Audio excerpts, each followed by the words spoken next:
जो 20 लाख करोड़ है उसमें प्रधानमंत्री जी ने एक बात कही, पुराना जो मदद किया गया उसको भी जोड़ लीजिएगा। तो पुराना मदद क्या किया गया है, वो आरबीआई ने 8 लाख करोड़ रुपए सिस्टम में डाल दिए हैं। इसके अलावे 1,70,000 करोड़ एक गरीब पैकेज इससे पहले दिया जा चुका है। इन दोनों को जोड़ दीजिएगा तो तकरीबन 9,74,000 करोड़ रुपए सिस्टम में आ चुके हैं। और ये 10,26,000 करोड़ का पैकेज जो है ये 20 लाख का नहीं है, ये 10,26,000 करोड़ का है। क्योंकि इसके भीतर जब आप जाना शुरू कीजिएगा आप सोचिएगा, आप कहेंगे जनाब ये आप कैसे कह रहे हैं। तो आइए जरा समझने की शुरू कीजिए।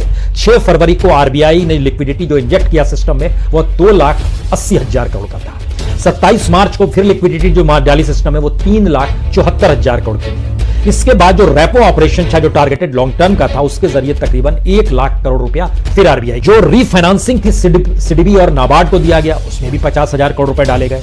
उसके बाद 27 अप्रैल को जो स्पेशल लिक्विडिटी फैसिलिटी अगर म्यूचुअल फंड जो डूब रहा था फ्रैंकलिन के बाहर होने के बाद से, उसमें 50,000 करोड़ डाले गए और 1,70,000 करोड़ तो जो गरीब पैकेज था ही था। इसीलिए इन सबको जब आप जोड़ते चले जा रहे हैं तब यह सवाल है कि 9,74,000 करोड़ आ रहा है।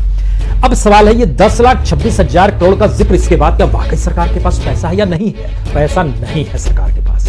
जो उसकी अपने ऐलान किए हुए जो उनकी अपनी स्कीम थी उस पे तकरीबन जो किसानों के लिए स्कीम थी, दुनिया भर की तमाम स्वच्छता को लेकर स्कीम थी, किसान जनधन योजना थी, किसान सम्मान निधि थी, अलग अलग योजनाओं के तहत तकरीबन 8 लाख करोड़ रुपए उसमें जो खर्च हो रहे थे उसको रीडिफाइन किया जाएगा। साफ है कि सरकार को लग रहा है कि अगर हम एमएसएमई को बहुत रियायत दे देंगे तो रियायत देने के बाद वो पैसा अपने हिसाब से लगाएगी और उन पे हम टैक्स कम वसूलेंगे, उनको टैक्स माइक्रो स्मॉल मीडियम के लिहाज से लेंगे चाहे उनका टर्नओवर कितना भी ज्यादा हो।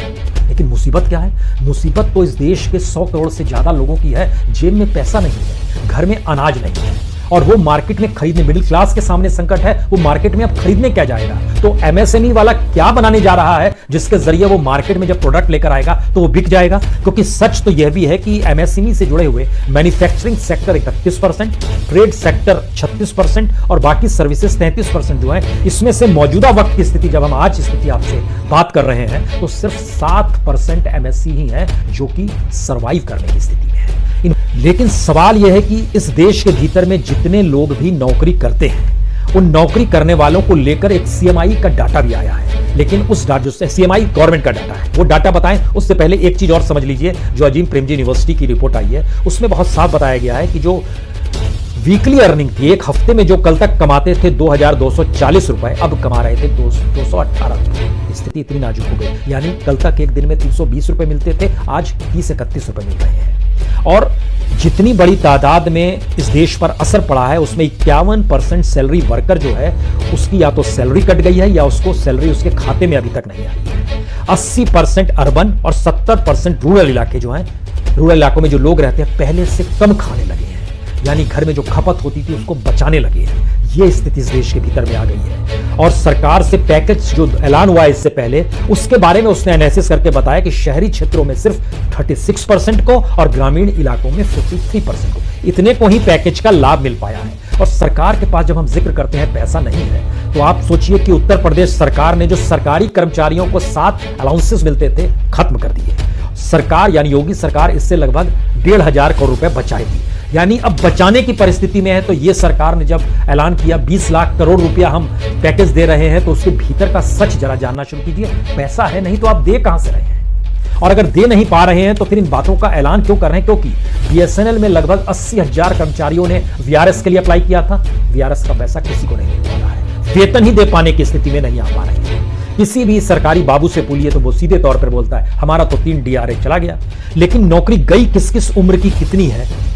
20 से 24 साल तक के जो युवा नौकरी कर रहे थे लगभग 1,30,00,000 लोगों की नौकरी। यह हर क्षेत्र में है। जो 25 से 29 साल तक की उम्र थी 1,40,00,000 लोगों की नौकरी गई, सीएमआई का डाटा बता रहे हैं। और जो लोग 30 की उम्र में थे उनके लगभग 3,30,00,000 लोगों की नौकरी गई। 30 साल का मतलब है 30 साल से लेकर 39 साल तक। और जो 40 प्लस के लोग थे उनकी तादाद में तकरीबन वह जो जॉब लॉस किए हैं वह तकरीबन 3 करोड़ से ज्यादा वह भी लॉस किया। यानी कुल जब जोड़ते चले जाइएगा तो स्थिति इतनी विकट है जो सरकारी डाटा बता रहा है। क्योंकि 40 साल से भीतर में काम करने वाले 44% लोगों में से 52% की नौकरी चली गई और 40 की उम्र पार किए हुए लोगों में जो 56% इस देश में रोजगार करते हैं उनमें से 48% की नौकरी चली। आपको जान के हैरत होगी कि जिन राज्यों को हमने चुना जहां सबसे ज्यादा गरीबी है, जहां सबसे ज्यादा बीपीएल है, वही राज्य सबसे युवा है। उत्तर प्रदेश सबसे युवा राज्य है, उसके बाद बिहार का नंबर आता है सबसे युवा राज्य, फिर झारखंड का आता है, फिर मध्य प्रदेश का आता है और उसके बाद राजस्थान का आता है। दुनिया में भारत सबसे युवा है, एवरेज एज 29 है। लेकिन जिन राज्यों का हम जिक्र कर रहे हैं, यहां एवरेज एज भी जो है ये 22 और 23 साल के बीच में है। 2026 में यहां पर अलग अलग एवरेज एज जो होगी तब ये 26 से 29 तक पहुंचेंगे। तो 22 और 23 साल के जो लेबर्स हैं और जितनी बड़ी तादाद में किसी के पास कोई काम नहीं है, उसको क्या खपा पाने की स्थिति में है। लेकिन अगर सरकार की स्थिति इतनी बिगड़ी हुई है तो एक जहन आपके सवाल में आएगा कि आप बताइए क्या होना चाहिए। यकीनन सामान्य तौर पर 20 लाख करोड़ जैसे ही आप बोलते हैं तो हमारे जहन में तो सीधे सवाल आता है कि इस देश के 100 करोड़ लोगों को अगर आप 20-20 हजार रुपए का चेक दे दीजिए तो 20 लाख करोड़ हो गए। तो उन 30 करोड़ लोगों को भूल जाइए जो अपर में आते हैं, जो अपर मिडिल क्लास और सीनियर मोस्ट क्लास है, उनको गरीबों में 100 करोड़ लोग जो इस देश के गरीब है ना, उनको 20-20 हजार रुपए का चेक दे दीजिए 20 लाख। अब बोलेंगे ऐसे इकोनॉमी कैसे डेवलप होगी? यकीन सही बात है, इकोनॉमी डेवलप नहीं होगी। लेकिन वह जब उनके पास पैसा आएगा तो उसके जरिए वो अपनी जिंदगी को ठीक करेंगे, क्योंकि इतना पैसा तो वो साल में भी नहीं कमा पाते हैं। और उसका जब हमने हिसाब निकाला तो इसमें 50% लोग ऐसे हैं जिन्होंने तो इतने पैसे नहीं देखे और बाकी 50% की सालाना आय 1 लाख रुपए भी नहीं है। लेकिन फिर भी आप सोचना शुरू कीजिए कि क्या मतलब है इसका। मतलब यह है, अगर आप इसको हिस्सों में बांटना शुरू करिएगा, इस देश के भीतर में 30 दिनों तक 300 श्रमिक ट्रेनें लगातार चलती रहे फ्री ऑफ कॉस्ट, तो खर्चा सिर्फ 900 करोड़ का आएगा। उसमें क्यों नहीं पैसे का जिक्र हो रहा है? इस देश के भीतर में जो मुफ्त टेस्टिंग, हॉस्पिटल का विस्तार, चिकित्सीय देखभाल हो, क्वारंटाइन भेजना हो, मुफ्त उपचार, तमाम चीज कर दी जाए तो तकरीबन 1.5 लाख करोड़ का खर्च आएगा। इसका ऐलान क्यों नहीं हो रहा है? इस देश के जो 23 करोड़ राशन कार्ड धारी हैं, 23 करोड़ के पास राशन कार्ड है, लेकिन इस देश के बाकी 20 से 22 करोड़ लोगों के पास राशन कार्ड नहीं है। उनको भी अगर राशन कार्ड बना के या नहीं बिना बनाए हुए फ्री ऑफ कॉस्ट अनाज देने लगे अगले 6 महीने तक, तो खर्चा आपका आएगा सिर्फ 2.2 लाख करोड़। आप उनके लिए क्यों नहीं सोच रहे हैं? इस देश के लगभग 10 करोड़ ग्रामीण ऐसी अवस्था में रहते हैं जहां सिंचाई नहीं है, तालाब नहीं है, वनोपज के साथ रहते हैं, जो चारागाह है, कृषि वानिकी है, जो वहां पर जो उनके पास भेड़, बकरी, गाय, भैंस ये सब है। इसके लिए भी अगर आप 75,000 करोड़ रुपए लगा दे तो 10 करोड़ रहने वाले इन ग्रामीणों की जिंदगी में सुधार हो जाएगा।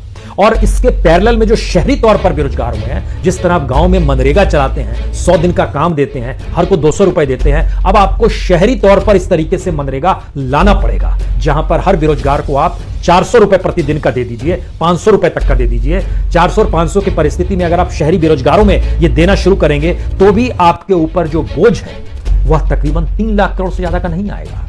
और इसके बाद जो प्रकृति से जुड़ी हुई स्थितियां हैं, उन कामों से इनको जोड़िए। आप रोजगार पैदा कैसे करेंगे? अब आपके सामने प्रकृति है, अपनी जमीन है, अपने संसाधन है, अपना खनिज है, लेकिन आप उसके साथ लोगों को नहीं जोड़ पा रहे हैं। आप काम उल्टा कर रहे हैं। इस देश के भीतर में जो लेबर लॉ खत्म किए गए, जो लैंड रिफॉर्म की अब बात आ रही है, उसका मतलब यह है कि हम आत्मनिर्भर हो, या फिर आप एफडीआई को आमंत्रित कर रहे हैं, क्योंकि विदेशी कंपनियां लगातार कह रही हैं कि आपके यहां लेबर लॉ बड़े कड़े हैं, तो आपने उसको स्क्रैप कर दिया। और इसको लगातार फैलाया जा रहा है कि दरअसल ये लॉ जो है बड़े रुकावटी हैं।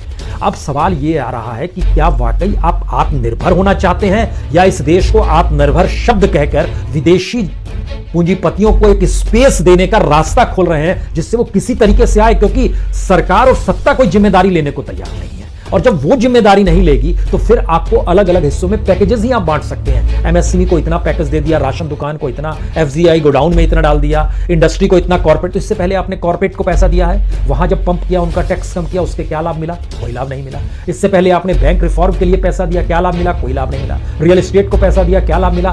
कोई लाभ नहीं दिया। नाबार्ड को पैसा दिया, क्या लाभ मिला? कोई लाभ नहीं मिला।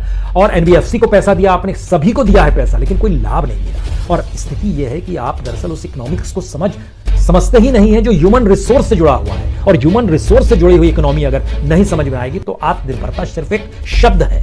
सोने की चिड़िया सिर्फ अतीत को देखकर खुद को गौरवान्वित महसूस करने की एक सोच है। और शायद इन डाटा के बीच में इसीलिए हमें यह बार बार लगता है, क्योंकि सरकार खुद कहती है कि 2001 के सेंसस में सरकार ने कहा 102 करोड़ लोग इस देश में थे, लेकिन उसमें से 30% लोग पलायन कर रहे थे, नौकरी के लिए बाहर निकल रहे थे, यानी लगभग 31 करोड़ लोग बाहर जा रहे थे। 2011 में जनसंख्या हो गई 121 करोड़।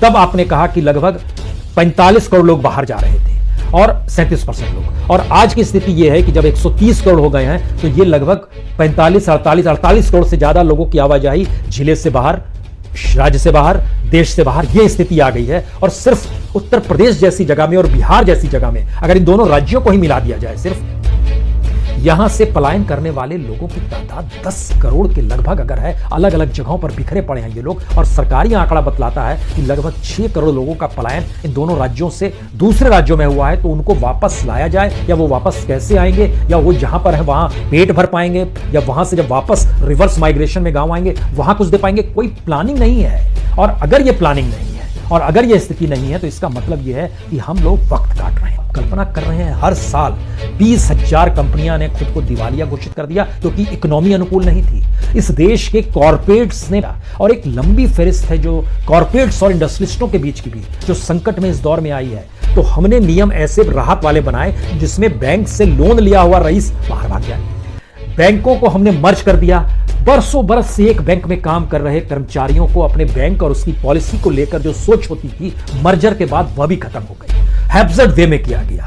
यूनाइटेड बैंक को हमने पीएनबी से जोड़ दिया। यूनाइटेड बैंक वाले से पूछिएगा, किसी कर्मचारी से आप क्या बोलेगा, वहां तो जनाब कोई नियम कायदे नहीं है। इसका मतलब यह है कि हमने एक ऐसे प्रोसेस को डेवलप इस देश के भीतर में कर दिया है जहां हर कोई संकट महसूस करे और उस संकट के निदान के लिए वो सरकार की तरफ देखे और सरकार अपने तौर पर चीजों का ऐलान करे, अपनी परिभाषा गढ़े और उस परिभाषा को सही बताने के लिए मीडिया पूरा लग जाए और भोंपू की तरफ बताते लग जाए कि बहुत शानदार, बहुत शानदार।